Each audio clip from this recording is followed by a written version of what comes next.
generation is defined by the choices they make, right? Greatness is measured by how a group of people confront a challenge. This is how history has remembered them. Monumental moments consumed by turmoil perhaps felt interminable.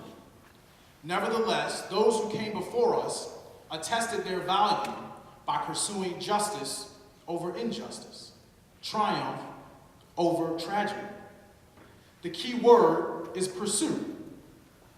From inception, our republic has not always fully honored its founding declaration, which is based on this idea, the sole idea that all are to be treated equal under the law. But even amid dire circumstances throughout our rough and rugged experiment, we can find warriors of love in pursuit of opportunity, in pursuit of freedom. And sometimes we know who they are. Rosa Parks, Cesar Chavez, Dr. King. Sometimes, though, their names are not well known. Lucy Stone, Harriet Ann Jacobs, Homer Plessy. Regardless of notoriety, you and I, we inherit their legacy. We drink from wells we did not dig.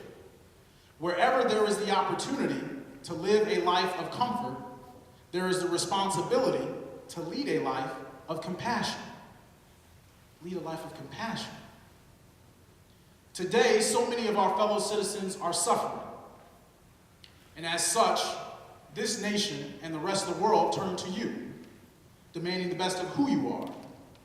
More specifically, we need to know how you will use who you are to help those less fortunate.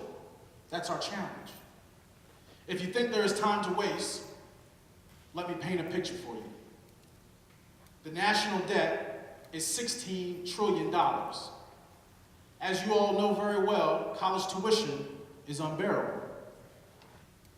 Climate change is real. Coastal wetlands are disappearing at alarming rates. And overall, our population is not properly prepared for an unexpected natural disaster or terrorist attack.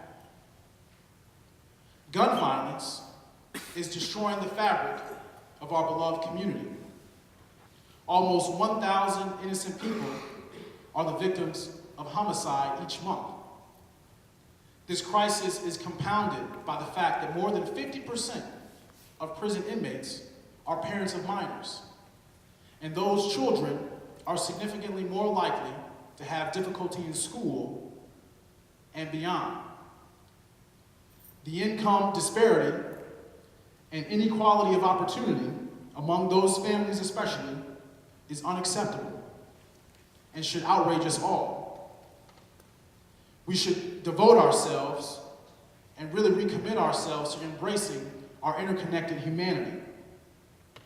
In fact, if we do nothing, we perpetuate the silent violence of indifference. It is within our long-term ethical and economic interests to dismantle this cycle. Because if we have an urban crisis, we have an American crisis. Through collective impact and New Thought leadership, we must work harder to implement more effective reentry programs. We should focus on mental health and early childhood education, as well as invest strategically to increase reading achievement. These steps and many more could yield a more significant return. But as we grapple with that aforementioned negative imagery, right, that negative picture that I painted, I think that we must seek to frame it within the context of our sweeping historical landscape. First, I think back to the early days, right, when it was doubtful that 13 small colonies, could form a more perfect union. I think about the crucible at hand during the Civil War, about a demoralizing Great Depression, or how about the countless veterans who fought and made sacrifices during the deadliest conflict of all time in World War II. I think about the Cold War, Jim Crow, and the Civil Rights Movement. In more recent memory, September 11 and off-duty firefighters come to mind, and the brave men and women aboard United Flight 93 who died defending the principles of democracy. Within the past 8 years, I can think about Hurricane Katrina and the often forgotten yet resilient folks of New Orleans and the Gulf Coast, where we are now dealing with the environmental impacts of the 2010 oil spill. You see, just like in the past, we are dealing with extraordinary problems. But as I look into this audience, I see extraordinary people, right? You all are capable and compassionate. In many ways, you all are warriors of love. One warrior is a Wartburg College senior who started a group to provide handmade blankets to abused children. Kelsey exemplifies the truism that we can all do small things with great love. Right? Give her a round of applause.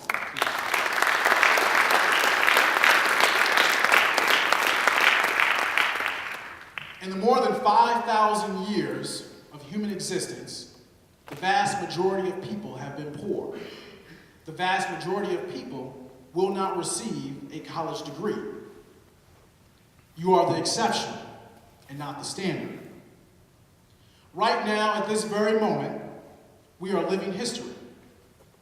This is a vital time in which America needs a leader.